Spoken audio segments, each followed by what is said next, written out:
Bonjour à toutes et à tous, bienvenue pour la correction de cette question de condition minimale sur le chapitre réponse C.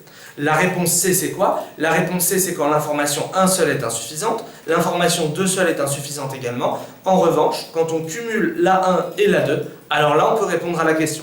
C'est parti. Alexandre a acheté un chapon, une bouteille de vin rouge pour le réveillon. Quel est leur prix respectif? Je veux le prix du chapon, le prix de la bouteille de vin. Information numéro 1, le chapon et la bouteille de vin ensemble ont coûté 80. C plus V, chapon plus 20, égale 80.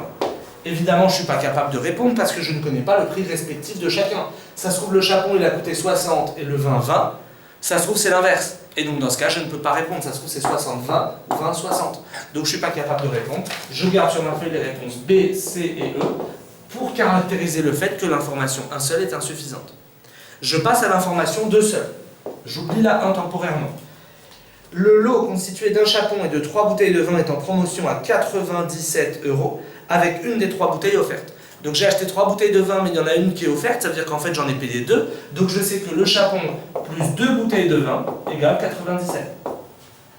Même combat que tout à l'heure, je ne suis pas capable de donner la valeur. Puisque j'ai une équation, 2 inconnus, je ne suis pas capable de trouver. Et donc je ne vais pas plus loin, je m'arrête à CE. En revanche, en cumulant les deux informations, que va-t-il se passer? J'ai maintenant un système avec une équation, donc 2 équations, 2 inconnues. Je suis donc capable de répondre à la question. Il faut simplement s'assurer que les 2 équations sont non proportionnelles, c'est-à-dire que l'une n'est pas multiple de l'autre. Et ici c'est le cas. En multipliant celle-là par 2 par exemple, je ne tombe pas sur celle-là. Donc c'est bon. Bilan des courses, ici je peux répondre à la question, et donc ça s'appelle réponse C, puisque la 1 et la 2 ensemble, conjointement, c'est comme conjointement, me permettent de répondre. Si on voulait le faire, qu'est-ce qu'on ferait? On ferait la ligne 2 moins la ligne 1, ça ferait C moins C, ça disparaît, 2V moins V, il reste V, égale 97 moins 80, égale 17. Le 20 c'est 17, et donc je suis capable de trouver la valeur de l'autre qui est 63. Peu importe, vous ne devez pas le faire, vous arrêtez là.